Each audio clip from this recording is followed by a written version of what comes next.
My name is Rudy Rochman. So my story is like this. I was born in France. I grew up most of my life in Miami. And most of you who have been to Miami, you know that it's usually a Spanish type of environment. Everyone claims I'm from Venezuela, I'm from Cuba, Argentina, all these different countries. So right away I was labeled as the French kid. But when I'd go visit my family in France, I was known as the American kid. So quickly I was like, which one am I? And the answer really came for me when I was 7 years old. And we took a family trip to England. And in England, they have the red tour buses that take you around the city, and it's double deck. And my mom was wearing a t-shirt written in Hebrew, Shaddai.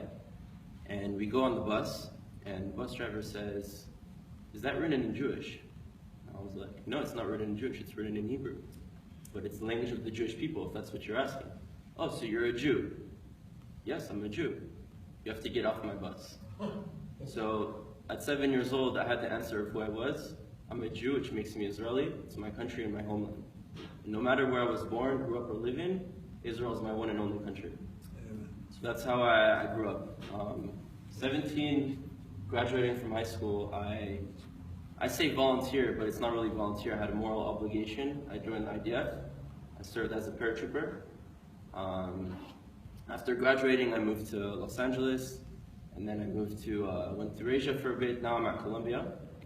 And I want to address a few things that are very important on how to deal with this anti-Israel movement, especially on campuses. Today, what we see is, the question is Israel legitimate, and are Israelis indigenous? It's not, are we doing the right things? Is it right to be existent? So this is a big problem that when Israel is up for question, we tend to say, yeah, but we're a democracy, and we have gay rights, and we have rights for women, and we do this. Those are all great things and important things. But the question is not how we're doing it, it's if we are legitimate. So we have to debate back that we are indigenous to this land. The reason why we're called the Jewish people is because we come from a country called Judea. It used to be called Judea, hence coming from Judea we became known as Jews. So Jews, back then, what we did is we developed a portable suitcase, and within that suitcase there was our language, there was our traditions, there was our religion, there was our notion of Shana Haba B'Yerushalayim, which means next year in Jerusalem. We prayed towards Jerusalem, always knowing that we must come back. Everything was in that suitcase. And what did? We passed it down generation to generation to always remember who we were, our identity, and to one day return home. So when you debate this on campuses or with other people, we must always mention that we are indigenous to the land.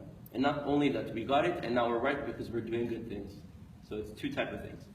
So that's a little bit about what I want to say. I just transferred right now to Columbia University. I founded the chapter with a few other people. So we have a lot of work to be done. As you know, it's a very kind of anti-Israel school, unfortunately. But if we know how to debate it and say the right things and have confidence in ourselves, then we can succeed. And I don't think supporting Israel is a political statement. To be pro-American, it's not taking a political stance. Or to be pro-France, it's not taking a political stance. So I will not accept anyone telling me that because I support Israel, I'm taking a political stance. So that's my story. I just want to say thank you to API for hosting me. And thank you for hearing me out.